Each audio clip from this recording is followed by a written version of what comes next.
Hello my dear ones. आज मैं बात करने वाली हूँ कि अगर आपके घर में झगड़ा बना रहता है तो क्या करें। क्योंकि घर में अगर रोज़ाना झगड़े का माहौल रहता है तो ऐसे माहौल में रहना वास्तव में आसान तो होता नहीं है, बहुत मुश्किलों से जीवन भर जाता है। तो क्या करें अगर घर में झगड़ा बना रहे, तो कैसे उस एनवायरनमेंट को ऐसे प्योर करें, क्लीन करें जिसमें हम आराम से सुकून से रह सकें और घर का झगड़ा भी धीरे धीरे ख़त्म हो जाए।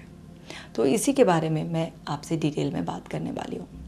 देखो, अगर घर में झगड़ा बना रहता है तो यानी कि जो भी इंसान झगड़ा कर रहा है, किसी ने न किसी ने तो शुरुआत की होगी ना।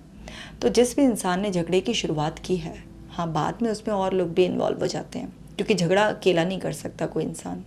अगर झगड़ा बना हुआ है तो इसका मतलब है वहाँ एक से ज़्यादा लोग इन्वॉल्व हो चुके हैं। अब जिसने भी शुरुआत की थी उसके अंदर कुछ ना कुछ तो कन्फ्यूजन आया होगा, क्योंकि उस कन्फ्यूजन से ही झगड़े की शुरुआत होती है। यानी कि उसको कुछ ऐसी गलतफहमी हुई अपने बारे में, दूसरे के बारे में, कुछ भी ऐसा हुआ, उसके मन में कुछ नेगेटिविटी आई जिसकी वजह से वो शुरुआत हुई। उसके अंदर की अनकंफर्टेबल फीलिंग्स वो झगड़े के रूप में हमारे सामने आई। उसने चिल्लाया, कुछ गलत बात कही, है ना, किसी भी तरीके से कुछ रोक टोक लगाई, किसी भी तरीके से उसने अपनी बात को गलत तरीके से प्रेजेंट किया। यानी कि आपके अंदर जो चल रहा है उसको जब आप गलत तरीके से प्रेजेंट करते हैं तो उसको कहते हैं झगड़ा। अब जब उसने ऐसा किया तो सामने वालों ने, जो और लोग घर के थे, उन्होंने भी रिस्पॉन्स गलत ही दिया। तो अब उससे झगड़ा और बढ़ गया और फिर नाराज़गी आ गई। ऐसा हो गया कि कोई समझ नहीं रहा है, बस सब लड़ रहे हैं, सबके अहम को चोट लग गई, सबके अंदर वो नादानी और ज़्यादा बढ़ गई।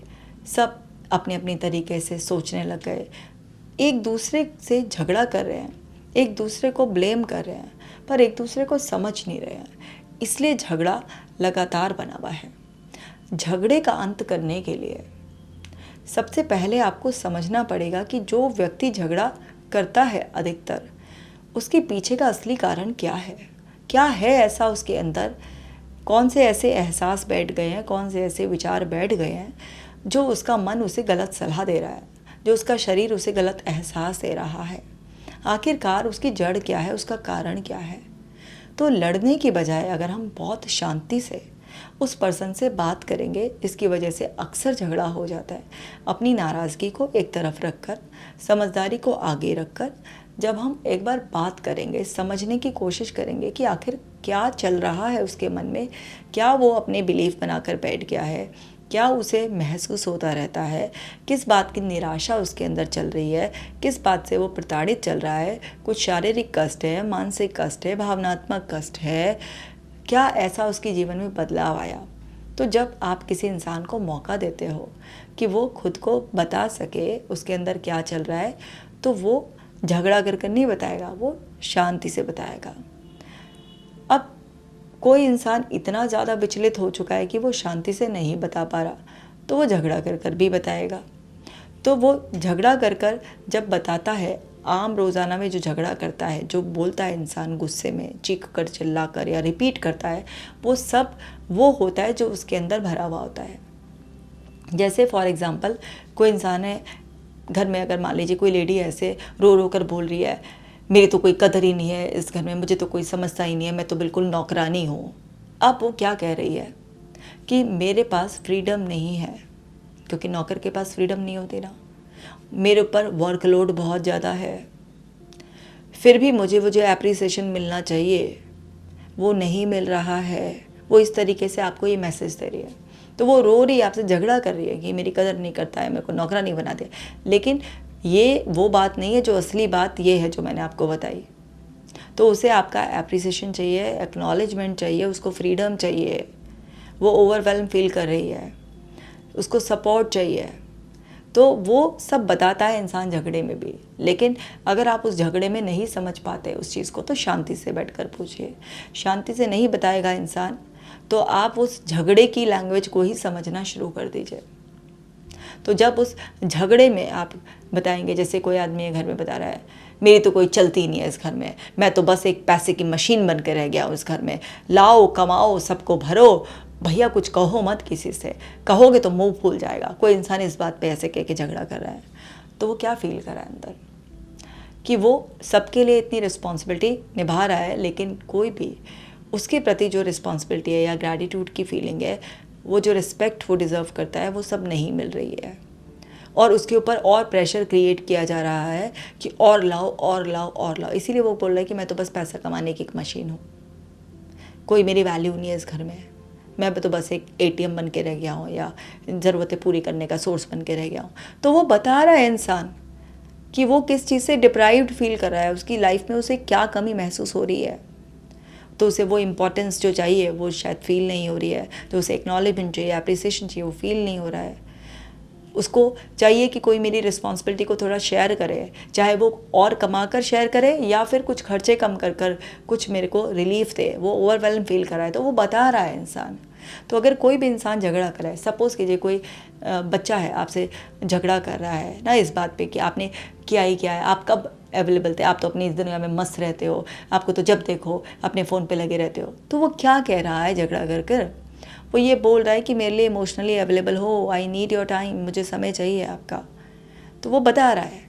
तो झगड़े में इंसान अपनी वास्तविकता बताता है, लेकिन आपको हर समय इस तरीके से उसको डिकोड करना या उसको अंडरस्टैंड करना नहीं आता तो प्यार से पूछ लीजिए। और अगर प्यार से वो बता नहीं रहा है या आपके अंदर पूछने की ऐसे हिम्मत से नहीं हो रही है, तो आप इस तरीके से फिर उसके झगड़े के पीछे का, जैसे मैंने अभी आपको बताया, मतलब उसको समझने की कोशिश करिए। तो जब आप इस तरीके से समझने की कोशिश करेंगे तो फिर आपको समझ में आ जाएगा। मान लीजिए कोई औरत है घर में, सास बहू के रिलेशनशिप में समझ लेते हैं, मान लीजिए कोई सास है, वो ऐसे झगड़ा कर रही है कि भाई तूने मुझसे क्यों नहीं पूछा ये काम करने से पहले, क्या बड़ों की कोई इज्जत नहीं है इस घर में, सब अपनी अपनी मनमानी चला रहे हैं। इस तरीके से मान लीजिए वो झगड़ा करे, इस बात पे मुंह फुला रही है, ऊँची आवाज़ में कुछ बात कर रही है। क्या चाह रही है वो चाह रही है कि भाई उसे रिस्पेक्ट दी जाए, उसका जो ओहदा है सास का वो बड़ी है, उसके जीवन के जो अनुभव है एक बार पूछ लिया जाए। वो सिर्फ पूछने की भूखी है, उसके बाद तुम अपने हिसाब से कर लो। ये तुम्हारी अपने अंदर की भी कला है ना कि उसे किस तरीके से तुम प्यार से समझा लो, कैसे अपने सांचे में ढाल लो। लेकिन उसकी जो बेसिक नीड है वो पूरी नहीं हो रही है तो वो बौखला रही है, चिल्ला रही है। तो हम सब ह्यूमंस की ना कुछ नीड होती है, किसी को बहुत वैल्यू चाहिए होती है ना, रिस्पेक्ट चाहिए होती है, किसी को आपका टाइम चाहिए होता है, किसी से आपको और out of the way support चाहिए होती है, कुछ भी। और हमारी सबकी अपनी पर्सनल कुछ ना कुछ वीकनेसेस होती हैं, हम सबके अंदर पर्सनल कुछ इस तरीके की नीड्स रिक्वायरमेंट्स होती हैं जो पूरी नहीं होती है। हम सबकी भी एक तो लिमिट है ना, तो जब वो चीज़ें नहीं पूरी होती हम अनकंफर्टेबल फील करते हैं, हम ओवरवेलम फील करते हैं। तो उस सब वजह से जब हमारे अंदर वो कन्फ्यूजन, मिसअंडरस्टैंडिंग डेवलप हो जाती है तो उस वजह से हम बौखला कर झगड़ा करते हैं। अब देखो सड़क पर भी अगर कोई जा रहा है तो मान लीजिए कोई इंसान है, झगड़ा करने लग जाता है ना अपने आप। जैसे मान लीजिए एक बहुत कॉमन एग्जांपल ले लेते हैं कि मान लीजिए कोई किसी की गाड़ी से किसी की गाड़ी टच हो गई तो एकदम से लोग बहुत ज़्यादा झगड़ा करने पे एकदम उतारे पे, अबे अंधा है क्या, देख के नहीं चल सकता, गालियाँ भी दे देते हैं। तो वो क्या है कि क्या वो सिर्फ इसलिए उससे झगड़ा कर रहे हैं कि गाड़ी जरा सी टक्कर हो गई? नहीं, उनके अंदर एक ओवरवेलमिंग फीलिंग पहले से ही कुछ चल रही थी। अब बस आप एक निशाना बन गए। आपकी इतनी बड़ी गलती नहीं थी जितना बड़ा बम उस इंसान ने आपके ऊपर फोड़ना चाहा, लेकिन वो पहले से किसी बात पर बहुत ओवरवेलमिंग फील कर रहा था। ज़रा सा एक ट्रिगर मिला और उसको एक सॉफ्ट टारगेट मिल गया और उसने आपके ऊपर इस तरह से बिफरना शुरू कर दिया। वो इंसान आपको 4 गालियाँ सुनाकर, ऊंची आवाज़ में बात कर कर अपने आप को बस रिलैक्स कर रहा है क्योंकि उससे नहीं संभल रहा। तो कई बार झगड़े के ऐसे सिली से कारणों की वजह से भी लोग एकदम फट पड़ते हैं क्योंकि उनकी लाइफ में पहले से ही उनकी कुछ इश्यूज चल रहे होते हैं और जब उन्हें कोई ऐसा टारगेट मिलता है तो उस पर चीखना चिल्लाना और झगड़ा शुरू कर देते हैं। वो लोग जो भी झगड़ा करते हैं वो अंदर से भर गए होते हैं, इमोशनली सप्रेस्ड होते हैं और अब उनकी कैपेसिटी भर गई होती है तो वो इस तरह से ओवरवेलमिंग फील करते हुए छलक रहे होते हैं। तो कभी कभी ऐसे नॉन सेंसिकल झगड़े भी हो जाते हैं जिसमें कोई ऐसी बड़ी बात नहीं थी, जरा सी बात पर एकदम बिफर पड़े। तो वो उस मोमेंट का झगड़ा गुस्सा नहीं था, वो पहले से ही चला आ रहा था। तो क्या होता है कि कई बार ऐसे नॉनसेंस झगड़े भी आपको सड़कों पर देखने के लिए छोटी छोटी बातों पर मिल जाते हैं। और तो कुछ लोग, कुछ सोसाइटी में चल रहा है, पॉलिटिक्स में चल रहा है, वो डिस्कस करते करते झगड़ने लग जाते हैं, है ना, आपने देखा होगा ना। तो लोग क्या है कि झगड़े कैसे भी करने लग जाते हैं। तो ये झगड़े के पीछे की साइकोलॉजी समझाने के लिए मैंने आपको ये सब एग्जांपल्स दिए हैं। अब हम मेन फोकस बात कर रहे हैं घर के झगड़ों की। तो घर में प्यार से पूछ लो कि कारण क्या है, कोई नहीं बता रहा है तो फिर जिस भी मुद्दे पर वो बार बार आपको सुनाते हैं, जिन भी शब्दों का बार बार प्रयोग करते हैं, उन सब से ही आप समझ सकते हो कि इसके पीछे की राम कहानी क्या है। अब वो समझ लोगे आप कारण, तो कारण में ही निवारण छुपा हुआ होता है। क्योंकि कारण समझ में आ गया तो अब आप उस कारण पर काम करोगे। जैसे अगर कोई शिकायत कर रहा है कि उसे समय नहीं दिया जा रहा, इसलिए वो झगड़ा कर रहा है इंसान, तो क्या है, आप बहुत आराम से उस कारण को समझ के उसको दूर कर दोगे तो घर का झगड़ा समाप्त हो जाएगा। जैसे मैं आपको बताती हूँ, मेरी कज़न, उसके हस्बैंड के साथ एक बार लड़ाई हो गई। अब वो बड़ी परेशान कि दीदी मैं बहुत परेशान हूँ, क्या करूँ, ये तो, उसका हस्बैंड का नाम है विपिन। बोलने लगा, विपिन तो मुझसे बात ही नहीं करता है, आजकल ना मुँह फुलाए भी रहता है, या बोलूँ तो छोटी छोटी बातों पर ऐसे झगड़ा करने लग जाता है, मुझे सुनाने लग जाता है। मैंने उससे बोला, तूने कोशिश की जानने की कि वो ऐसा क्यों कर रहा है, वो तो ऐसा नहीं करता था। उसने बोला, नहीं मैंने तो जानने की कोशिश नहीं करी, ये तो इतना झगड़ा करता है, मेरा भी मूड ऑफ हो जाता है, फिर मेरा इससे बात करने का मन नहीं करता है, मुझे लगता है कि क्या बेवकूफ़ आदमी है, मुझसे झगड़ा कर रहा है। मैंने कहा, चल मार, शांत कर, पहले प्यार से पूछ तो क्या बात है। तो उसने मेरे कहने पर ऐसे प्यार से पूछने की कोशिश करी कि क्या बात है। तो उसने ऐसे मुंह चढ़ा कर बोल दिया, तुम्हें सच में परवाह है इस बात की कि क्या बात है, क्या बताऊँ तुम्हें, तुम सुनोगी थोड़ा ना। अब ऐसे वो, और फिर मूड ऑफ हो गया उसका। उससे बोले, दीदी ये तो पैतरा फेल हो गया, और वो तो ऐसे बोल रहा है कि मुझे और ज़्यादा इंसल्ट करा है, मेरे को नहीं उससे बात करनी। मैंने कहा, चल कोई नहीं, तू एक काम कर, इस बार वो नेक्स्ट टाइम झगड़ा करेगा कभी भी इस तरीके से, फिर तो वो करेगा क्योंकि उसके अंदर कुछ तो वो अनकंफर्टेबल फीलिंग है, तो इस बार तो मुझे बताइए कि वो क्या कहता है। तो फिर मैंने उसको बोला, तो क्योंकि जब उसने उससे बोला कि तुम सुनोगी तो मुझे समझोगी क्या, तो मैंने उसको वहाँ पर भी वो हिंट दे दिया था कि भाई देख, उसको कहीं ना कहीं उसके दिमाग में तेरे प्रति एक ये बात बैठ गई है कि शायद तुम उसे सुनोगी नहीं, यानी कि सुनता कौन है हमें, जो हमें क्वालिटी टाइम देता है, और तुम समझोगी नहीं। तो तूने ज़रूर कुछ ऐसा पास्ट में किया होगा कि जिसमें जब उसने तुझसे कुछ कहा होगा तो तूने उसको ढंग से समझा नहीं होगा, और तूने उसे ज़्यादा टाइम नहीं दिया। तो मुझे डाउट हो रहा है कि कहीं ना कहीं वो तेरे टाइम की क्रेविंग कर रहा है, और उसे ये लग रहा है कि शायद तो उसे समझ नहीं रही है। फिर भी थोड़ा सा और देख, ज़रा जल्दबाजी में डिसाइड नहीं करते हैं कि वो क्या कहता है। इस बार गुस्से में वो जब भी कुछ करे तो उससे झगड़ा करे, तो देख ज़रा मुद्दा क्या होता है झगड़ा करने का। तो फिर उसने जब 3-4 दिन इस तरीके से ऑब्ज़र्व किया, उसने मुझे बताया कि वो अक्सर इस बात पे झगड़ा करता है कि हाँ भैया, मैं तो बहुत ही ज़्यादा बस फंस गया हूँ यहाँ पर, अपने लिए तो समय ही नहीं है, कुछ करने का मौका ही नहीं मिल रहा है, इस तरीके से। एक तो ये बात सामने निकल कर आई है। दूसरा एक ये है कि भाई तुम तो रहो अपनी दुनिया में मस्त, तुम्हारे को क्या मतलब है मैं मरूँ या जीऊँ। एक ये बात सामने निकल कर आई। एक ये बात सामने निकल कर आई कि हाँ सबको अपनी अपनी पड़ी है, सबको ये है कि कोई मुझे समझे, दूसरे को तो किसी को कुछ समझना नहीं है। तो ये 2-3 बातें मेन मुद्दा निकल कर आया। मैं समझ गई। मैंने कहा देख, एक तो उसको तेरा टाइम चाहिए, एक तुम्हारे बीच में कुछ अंडरस्टैंडिंग की प्रॉब्लम है, ये एक वो ओवरवेलमिंग फील कर रहा है, तुम कितनी रिस्पॉन्सिबिलिटी उसकी लाइफ की शेयर कर रही हो। ये सब करके मैंने उसको इस तरीके से समझाया ऐसे, तब उसको समझ में आया कि हाँ ये बात हो सकती है। फिर उसने उससे, जब वो नेक्स्ट टाइम उससे इस तरीके से रूड होकर बोल रहा था, तो उसने प्यार से खुद ही जो मैंने उसे समझाया था तो बता दिया यही सब बातें कि देखो तुम्हें ऐसे ऐसे फील हो रहा है ना, ऐसे ऐसे। तो वो एकदम से जो बौखला रहा था, लड़ता था, एकदम क्वाइट हो गया, शांत हो गया एकदम से। उसकी आंखों से आंसू टपक पड़े। अब जब उसकी आंखों से इस तरीके से आंसू टपक पड़े और वो ऐसे क्वाइट हो गया, बात सीधी हो गई कि उसने स्टैंप लगा दी कि बात यही है। अब उसने उस चीज़ पर काम किया, उससे प्रॉमिस किया कि हाँ वो उसके साथ है, उसको सुनेगी, टाइम देगी, सपोर्ट करेगी, रिस्पॉन्सिबिलिटीज शेयर करेगी, सब कुछ ऐसे करके। और जैसे ही उस पर्सन को ये सिक्योरिटी का एहसास हुआ, उसे लगा कि उसे सुन लिया गया है, समझ लिया गया है, रिस्पॉन्सिबिलिटीज अब शेयर हो जाएंगी, वो एकदम सेफ सिक्योर फील करने लगा। और जो झगड़ा था, आए दिन चिल्लम चिल्ली हो जाती थी और एकदम छीटाकशी, ताना वाना सा, ऐसे मतलब घर का माहौल ही कई महीनों से बेकार हो गया था, वो सब बिल्कुल ठीक हो गया। तो जब तक आप कारणों पर काम नहीं करोगे तो आपका ज़िंदगी में कोई भी चीज़ का सलूशन, निवारण नहीं निकलेगा। तो घर का अगर झगड़ा ख़त्म करना है तो आपको उस चीज़ को समझना पड़ेगा। आप अपने अंदर झांक के देख लो, आप कब लड़ते हो किसी से? जब कोई बात आपको जच नहीं रही होती है, आपके असूलों के खिलाफ होती है, तब आप लड़ रहे होते हो। आपको किसी चीज़ की कोई कमी लग रही होती है, आपकी कोई कॉन्स्टेंट नीड बनी हुई है, वो पूरी नहीं हो रही होती है, आपको कोई मिसअंडरस्टैंड करता है, तो यही सब तो मुद्दे होते हैं झगड़ा करने के। जब आपके पास ये मुद्दे हैं तो दूसरे के पास भी यही मुद्दे हैं। तो शांति से बैठकर उसके एक्सप्रेशंस में पकड़ने की कोशिश करो, नहीं तो उससे प्यार से बैठकर पूछने की कोशिश करो। जिस भी तरीके से कारणों पे काम करो, निवारण अपने आप ही हो जाएगा, बहुत अच्छी तरीके से हो जाएगा। और फिर भी कई बार क्या होता है कि घर में कोई नार्सिसिस्ट आ जाता है, बहुत टॉक्सिक पर्सन आता है, जिसकी एक हैबिट ही पड़ गई है, उसको रोने की, झींकने की, झगड़ा करने की आदत ही पड़ गई है।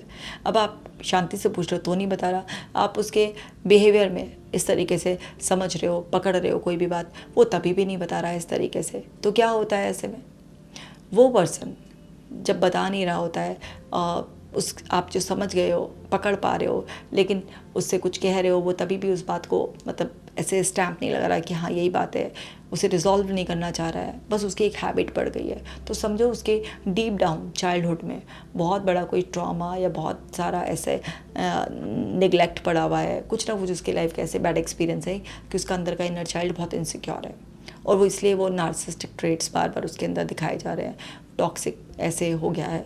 तो उसके साथ और ज़्यादा प्यार से थोड़ा सा आपको काम लेना पड़ेगा ताकि आप एक फैमिली एडजस्टमेंट कर सकें। तो ऐसे केस में थोड़ा सा एक एडजस्टमेंट करना होता है। ज़रूरी नहीं आपके घर का कलेश पूरी तरीके से ख़त्म हो जाएगा, लेकिन ऐसे में आपका घर का कलेश को, आप जो झगड़ा है उसको मिनिमाइज़ कर सकते हैं, ये ज़रूर हो सकता है। और बाकी जब सिचुएशन हाथ से निकल ही जाती है तो कई बार प्रोफेशनल हेल्प की भी ज़रूरत पड़ जाती है। बट मोस्टली घरों के झगड़े इतने बड़े मुद्दे नहीं होते हैं, ये रेयर घरों में होते हैं जहाँ पर बहुत टॉक्सिक लोग या बहुत बड़ा कोई नार्सिसिस्ट है। बस मोस्टली जो घरों के झगड़े होते हैं वो नासमझी की वजह से ज़्यादा होते हैं। तो जो मैंने अभी आज आपको बताया उससे 95% घरों के झगड़े सॉल्व हो जाते हैं। दूसरा, एक और चीज़ आपको प्रैक्टिस करनी चाहिए कि कोई बौखला रहा है, झगड़ा कर रहा है या कुछ भी, इसका मतलब ये नहीं कि आप भी उसके साथ वैसा करने लगो। आप उस ऐसे में बहुत ऑपोजिट वो करो, मतलब घर में शांति का एनवायरनमेंट। तो घर को थोड़ा सूदिंग एक मतलब तरीके से डेकोर करो, कुछ इस तरीके की धुनी लगाकर, कुछ ऐसा म्यूज़िक लगाकर, शांति मंत्र लगाकर वो करो आप। और आप भोजन सात्विक कर दो। जब आप खाना या पानी दो ऐसे पर्सन को जो अक्सर झगड़ा करता है, बौखला जाता है, तो उसमें पॉजिटिव अफर्मेशन पढ़कर शांति की इस तरीके से दुआ देकर कि ये पर्सन शांत होता जा रहा है, इसके अंदर का सारा डिस्कम्फर्ट रिलीज़ होता जा रहा है, घर का एनवायरनमेंट बहुत अच्छा होता जा रहा है, घर में सुख शांति बढ़ रही है। इस तरीके से खाने में, पीने में, ये सब चीज़ें पॉजिटिव दुआएं देकर उस पर्सन को खाना पीना दो। उससे जब भी बात करो तो वो लाउड और आप लो उसमें बात करें, तो धीरे धीरे भी एनवायरनमेंट ऐसे चेंज हो सकता है। नहीं तो जिससे मैंने एक होपोनोपोनो प्रेयर बताई थी कि जिसमें किसी भी रिलेशन को ठीक करना है, तो उसमें आप 4 स्टेटमेंट्स जो होते हैं कि I am sorry, please forgive me, thank you, I love you, वो प्रेयर भी कर सकते हैं। इसकी वीडियो चैनल पे ऑलरेडी अपलोडेड है, बेसिक और एडवांस दोनों होपोनोपोनो की।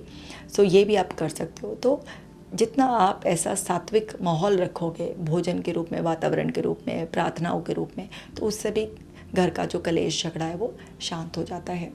सो इस वीडियो को बाकी सब लोगों के साथ भी शेयर कीजिए, क्योंकि ये घर घर की कहानी है, सबकी मदद हो जाएगी।